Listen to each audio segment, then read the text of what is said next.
I was thinking now you're taking on very iconic characters here, and with Tweedledum and Tweedledee, you get to maybe indulge in your split personality. But you said there was like a Victorian child getting his hand into a honey jar, and for you, I think you said that you just didn't want to break the mold here too much because of the fact that it is so well established.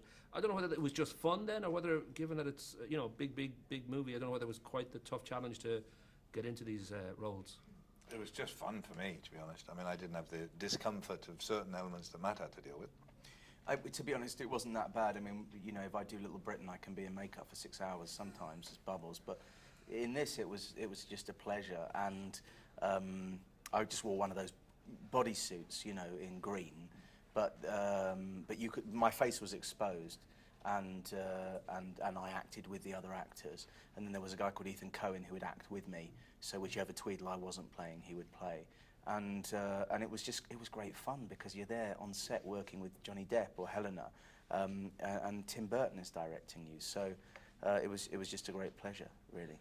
I know that it was, what I've read, that it was 90% green screen, which I'm not sure if is accurate, but it's certainly 90% nuts. So I don't know whether that sense of getting into not so much Wonderland but Burtonland was completely easy as an actor, that you could sort of find a space to act because you've got so much unknown around you and stuff that you won't see till later on. But then Tim supplies you with so much. Like I had all the conceptual artwork, so all the characters and the world and how everything would look, and with the script, it was such a good script as well.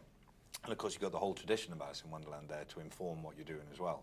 So then when I worked with Tim, he just sort of taught me through what was going on in the scenes and how it would look. But he was kind of working in the dark as well. I remember one of the last sessions that I did, I said to him, you know, how's it going? And he said, it's the only film he's ever done where there was not one single frame that he could look at that will be what it'll be eventually. So he's sort of working in the dark and having to rely on his imagination and trust, you know, what people are doing. But he's sort of the perfect guy for that, really, because there's no greater imagination than Tim Burton's.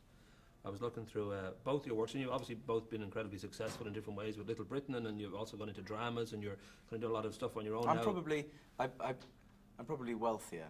There you but he's kind of more acclaimed. There you go. That's a good mix to have. Yeah. But that notion, when I was kind of thinking about the like reading into your histories about, you know, the early years and all that, and when I heard that you were from Port Talbot, I was just thinking of that great moment. Anthony Hopkins told me he was a kid and he saw Richard Burton go by in a fast car with a beautiful loose woman, and he thought, that's the life. I don't know, did you guys ever have that kind of moment? Because I don't know whether there was something in you that you knew early on, or whether there was a spark that happened one day and you thought, I could do this for a living. Well, my parents were my family were very into sort of performance, amateur operatics and that kind of stuff. So I grew up sort of watching shows. Not that they were the kind of shows that I necessarily wanted to do or get into, but the sort of theatrical thing was something that I was aware of. But coming from a small town in Talbot, and this is quite sad now, because the South Bank show, which was a TV show about the arts that has just finished and will never be on again, was a big education for me in the arts, because that's what I grew up watching, because I didn't really have access to much else. So that was what started for me, and so it's sad that it's sort of now finished. And for you, Matt, it was Porridge and Rising Damp and Falling Towers and...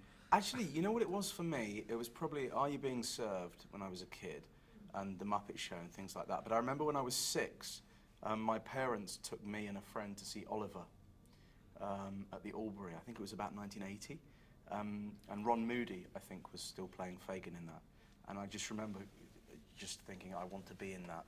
I just want to be in that, you know. And I remember watching Grange Hill as a kid and thinking, I want to be in that. So I never questioned it. Never at any moment did I not think from that age that I wouldn't do it. And it helped that I'm not good at anything else as well, because I don't have any other option.